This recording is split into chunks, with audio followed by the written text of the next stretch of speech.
সবাইকে স্বাগত জানাচ্ছি। এই মুহূর্তে আমি রয়েছি কলমাকান্দা উপজেলার লেঙ্গুড়া ইউনিয়নের কালাপানি গ্রামে। আমি যে স্থানটিতে আছি, ঠিক এই বাড়িতে 6 বছর বয়সী ইসমাইল দীর্ঘ 3 মাস যাবৎ সে ব্লাড ক্যান্সারে আক্রান্ত হয়েছে। বর্তমানে তার যে পরিস্থিতি, চলুন সেটি আপনাদের সামনে তুলে ধরি।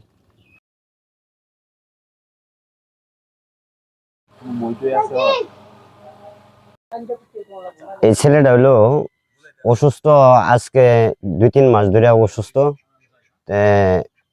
এই পরিবারটা একবারে দুর্বল, আর্থিক অবস্থায় টাকা পয়সার কারণে চিকিৎসা চলতেছে না।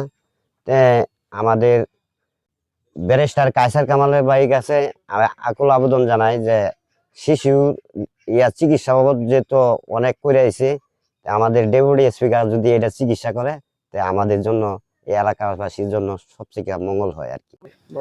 আমাদের প্রতিবেশী বাচ্চা 6 বছর বয়স, ওনার 2-3 মাস যাবৎ ক্যান্সার রোগে আক্রান্ত। থাকার কারণে ওনার বাড়ি ঘরের অবস্থা ওই যে দেখেন, একবারে ভাঙ্গারুঙ্গা ঘর। উনি চিকিৎসা করতে পারতেছে না, টাকা পয়সা একবার, আর্থিক অবস্থা খুবই দুর্বল। এই বিষয়ে আমাদের ব্যারিস্টার কায়সার কামাল মহোদয়ের কাছে বিশেষভাবে আকুল আবেদন, যাতে অনেক বাচ্চাদের চিকিৎসা করতেছে, যাতে এই বাচ্চাটার চিকিৎসা যাতে উনি করতে পারে। দয়া স্বরূপ ওনাকে দৃষ্টি আকর্ষণ করে বলছি, যাতে বাচ্চাটা উনি চিকিৎসা করে। আমার স্বামী খেতে কামারে কাজ করে, বাচ্চাটা 3 মাস ধরে ওই ক্যান্সার রোগে আক্রমণ হইয়া শুয়ে রয়েছে। ঢাকা ময়মনসিংহ গেছি, টাকা পয়সা যেটি হাতে আসিন ভাঙ্গে আইছি, ওখান টাকা পয়সার লাগে চিকিৎসা আর করতে পারি নাই বাচ্চাটা।